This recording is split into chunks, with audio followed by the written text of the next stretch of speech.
Hai friend, selamat datang di channel Alur Cerita Film Inisial M. Bagaimana kabarnya? Semoga baik-baik saja ya.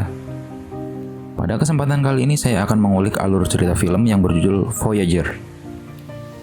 Film garapan Neil Burger yang dibintangi oleh salah satu aktor kenamaan Hollywood yaitu Colin Farrell dan aktor-aktor muda seperti Tai Shiraidin, Lily Rose Depp, Ishak, dan kawan-kawan. Film ini menceritakan masa depan ketika bumi semakin tidak layak huni karena perubahan iklim ekstrim dan penyakit. Para ilmuwan itu pun membuat rekayasa genetika untuk menekan laju populasi. Kemudian, mereka melahirkan anak-anak yang berasal dari proses bayi tabung, agar anak-anak ini menjadi bibit premium. Mereka diharapkan dapat tumbuh dengan kecerdasan dan kepatuhan yang tinggi. Anak-anak ini dibesarkan sampai berusia remaja, hingga akhirnya dikirim untuk melalui misi yang berbahaya, yaitu mencari planet baru yang layak huni. Gak usah kelamaan, langsung aja colok headsetnya, atur posisi duduk, dan jauhi kerumunan. Kita masuk ke alur cerita film, Voyagers. Gas!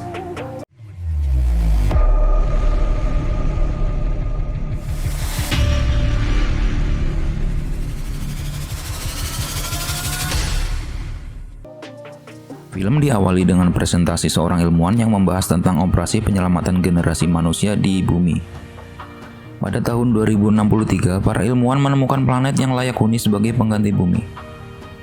Kemudian, mereka memulai misi penyelamatan dengan mempersiapkan manusia genetik yang mereka latih.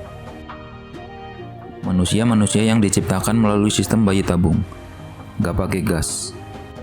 Salah seorang dokter yang bernama Dr. Richard menerangkan tentang misi pencarian planet baru, yang dimana mereka harus mengisolasi manusia yang mereka besarkan, agar nantinya manusia tersebut tidak merindukan bumi, karena mereka tahu kalau dalam misi ini mereka tidak akan bisa kembali ke bumi. Setelah beberapa tahun kemudian, bocil-bocil itu pun tumbuh dewasa. Pada awalnya, Richard berpikir kalau sistem yang dia terapkan terhadap calon penghuni planet baru itu pun telah sesuai. Setelah melihat perkembangan salah seorang anak yang bernama Sheila dan Christopher. Namun, pemikiran itu pun luntur setelah melihat salah satu reaksi dari anak yang bernama Zack, yang menunjukkan sesuatu yang tidak seharusnya. Dari sini, Richard yang takut akan terjadi sesuatu pun memutuskan untuk mengawal anak-anak tersebut. Hingga semua persiapan sudah siap, misi yang bernama Humanitas itu pun dimulai. Kali ini diperlihatkan bocil-bocil yang sudah mulai tumbuh dewasa. Tapi mereka tampak seperti robot yang tidak memiliki emosi, perasaan, nafsu, sifat rakus, suka gibah. Mereka seperti itu karena disebabkan oleh cairan biru yang biasa mereka minum. Pada awalnya, mereka belum menyadari kalau cairan tersebut adalah serum untuk mengendalikan emosi mereka. Terlihat Richard menunjukkan foto keluarganya yang ada di bumi kepada Sheila. Sebenarnya, hal ini dilarang karena ditakutkan akan menumbuhkan rasa emosional. Dan apabila rasa emosional dan hawa nafsu telah tumbuh pada semua kru pesawat, ditakutkan akan menimbulkan konflik yang dapat menghambat misi. Singkat cerita, Christopher mulai merasakan ada yang aneh dari makanan yang dia makan, yang dimana makanan tersebut mengandung sebuah racun. Lalu, Christopher menanyakan kepada Richard tentang hal tersebut. Dan Richard menjawab makanan tersebut hanya beracun untuk tanaman, tapi tidak untuk manusia. Christopher yang kepo pun menanyakan hal ini kepada Zack.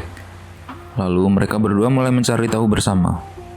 Dan akhirnya mereka berdua menemukan fakta yang dimana minuman berwarna biru yang rutin mereka konsumsi adalah sebuah serum yang berfungsi mengendalikan emosi dan nafsu pesawatwi yang mereka miliki. Lalu mereka berdua sepakat untuk tidak meminum cairan biru tersebut. Kemudian mereka menceritakan kepada teman-temannya. Dr. Richard yang akhirnya mengetahui hal ini pun meminta bantuan kepada tim yang ada di bumi. Hari berganti hari, Christopher yang tidak meminum cairan biru pun mulai merasakan efeknya. Hawa nafsu yang tak pernah dia rasakan tiba-tiba muncul, tapi dia bisa menahannya. Namun, beda cerita dengan Zack, karena dia orangnya tipe fuckboy. Secara tiba-tiba dia menarik tangan Sheila. Dan suasana yang tadinya tegang dapat dikendalikan kembali setelah dihentikan oleh Dr. Richard. Di sini Zack mulai ilfil ketika melihat tangan Dr. Richard memegang bahu Sheila, di mana hal tersebut dilarang untuk dirinya. Sifat iri inilah yang akhirnya menyebabkan konflik besar dalam film ini. Suatu ketika, terjadi konsleting pada salah satu bagian pesawat. Lalu, Dr. Richard berniat memperbaikinya bersama Zack. Dr. Richard mengetahui Zack kembali mendekati Sheila, lalu mendorongnya hingga terjatuh. Dan, hal tersebut diketahui oleh kru lainnya. Setelah kejadian itu, Dr. Richard yang sedang mencari Zack pun akhirnya dikejutkan dengan informasi dari salah seorang kru, bahwa Zack sudah tidak lagi meminum obat birunya, yang dimana hal tersebut menyebabkan nafsu dan emosi yang dia miliki menjadi tumbuh. Akhirnya, Dr. Richard menggantikan tugas Zack kepada Christopher, dan hal tersebut malah membuat Zack semakin membencinya. Saat Dr. Richard mengoprek bagian pesawat yang rusak, dia melihat bayangan hitam yang menghampirinya dan membuatnya mati kaku. Kejadian tersebut membuat semua kru bertanya-tanya tentang kejadian apa yang sebenarnya terjadi. Anehnya, Christopher yang saat kejadian berada di dekat Dr. Richard pun tak tahu apa yang sebenarnya terjadi. Di sini, Edward yang bertugas mengawasi CCTV melihat suatu energi mematikan yang mengenai Dr. Richard.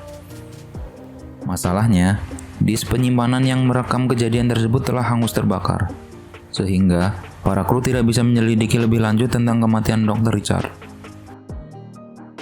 Karena pemimpin pesawat telah mati, Christopher pun terpilih menjadi pemimpin pesawat untuk menemukan planet baru menggantikan Dr. Richard melalui voting. Hal ini pun membuat Zack iri pada Christopher. Kemudian Sheila memperlihatkan berkas milik Dr. Richard saat masih di bumi kepada Christopher sebelum menghapusnya. Dan lagi-lagi terjadi konsleting pada salah satu bagian pesawat. Namun para kru terlihat cuek dan tidak ada yang memperdulikannya. Hal ini membuat Christopher sedikit emosi. Lalu, Zack berinisiatif mengajak semua kru untuk merayakan atas terpilihnya Christopher sebagai pemimpin pesawat. Selesai makan, salah seorang kru melarang semua anggota untuk minum cairan biru. Dan dari sinilah menyebabkan hal yang ditakutkan almarhum Dr. Richard terjadi, yaitu emosi dan nafsu kru pesawat yang tak terbendung. Kemudian konflik berikutnya pun terjadi, di mana Zack yang tadinya mau mendatangi Sheila harus digagalkan oleh Christopher. Hal ini membuat konflik antara dua sahabat itu pun menjadi semakin besar. Suasana di dalam pesawat pun semakin kisruh setelah semua kru tidak meminum obat biru dan membuat mereka menjadi emosional, gampang kesinggung, baperan, barbar pokoknya lah. Yang mengakibatkan terjadi perpecahan antara anggota tim. Ditambah lagi, Zack yang mengompor-ngompori bahwa Christopher tidak bisa memimpin tim. Zack juga berasumsi bahwa semua kerusakan yang terjadi pada pesawat adalah ulah alien yang dibawa oleh Dr. Richard. Christopher pun mulai mencari bukti rekaman CCTV pada ruangan sistem pesawat tersebut. Dan terlihat Zack yang melarang anggotanya untuk memasuki dan menjauhi salah satu ruangan. Karena di ruangan tersebut terdapat alien. Dan hal ini diketahui oleh kelompok Christopher. Lalu melaporkan kejadian tersebut kepada Christopher. Dan benar saja, setelah Christopher menggeledah ruangan yang dimaksud, dia menemukan bukti rekaman CCTV yang mereka cari. Dan ternyata, dalang dari pembunuhan Dr. Richard adalah Zack, yang menggunakan sengatan energi listrik yang ada pada pesawat, dan misteri kematian Dr. Richard pun terbongkar. Christopher mulai menyadari bahwa tidak meminum obat biru itu merupakan kesalahannya. Saat mereka semua sedang makan, hal itu pun dimanfaatkan oleh Christopher untuk mengungkapkan siapa dalang pembunuhan Dr. Richard, yang tidak lain adalah Zack. Sampai-sampai terjadi kericuhan antara kelompok pendukung Christopher dan Zack, yang mengakibatkan salah seorang dari mereka tewas. Christopher menolak saran dari salah satu anggotanya untuk berdamai dengan Zack. Dia berencana akan melakukan perlawanan menggunakan senjata yang tersembunyi di dalam pesawat. Sayangnya, Zack terlebih dahulu menemukan senjata tersebut dan berencana menghabisi semua kru yang berpihak kepada Christopher. Karena situasinya sudah kacau, anggota Christopher pun mulai cari aman dengan berpihak kepada Zack. Christopher pun mulai mengatur strategi untuk melawan Zack dengan cara yang halus, hingga mereka tertangkap oleh Zack dan krunya. Terlihat Sheila yang hendak mencublas Zack dengan pisau yang digenggamnya. Namun Zack semakin bergairah setelah melihat anggotanya yang menembak salah seorang kru yang mencoba menengahinya. Zack dan anggotanya mulai memburu Christopher dan Sheila. Untungnya mereka berhasil kabur dari kejaran Zack. Anggota Zack pun harus modiar setelah mendapatkan koplokan dari Christopher. Lalu, Christopher dan Sheila pun mendapatkan ide untuk membuang Zack keluar dari pesawat. Namun, Hal tersebut tidak mudah karena Christopher pun harus ikut terlempar jauh keluar pesawat. Untungnya Christopher berhasil meraih salah satu bagian dari pesawat dan mendekat ke pintu masuk. Akibat kematian seksi impostor, akhirnya suasana kembali menjadi normal, seperti saat sebelum pandemi COVID dimulai. Tanpa kampanye dan pasang baliho, apalagi janji-janji manis, Sheila terpilih menjadi pemimpin dalam misi pencarian planet selanjutnya. Dan mereka semua sepakat untuk tidak meminum obat biru lagi. Akibatnya, banyak kru wanita yang melahirkan secara normal termasuk Sheila. Kemudian, tampak suasana pesawat yang dihiasi oleh generasi baru yang berlarian di dalam pesawat. Setelah menempuh perjalanan selama 86 tahun di dalam pesawat, mereka hampir sampai pada lokasi planet baru yang mereka cari. Dan film pun selesai. Moga aja ada kelanjutan film ini ya friend. Karena dari alur ceritanya film ini cukup seru. Terima kasih sudah mampir ke channel kami. Jangan lupa like, komen, dan subscribe jika menurut kalian video-video kami menghibur dan menarik untuk ditonton. Sampai ketemu lagi pada video-video kami selanjutnya dan thank you.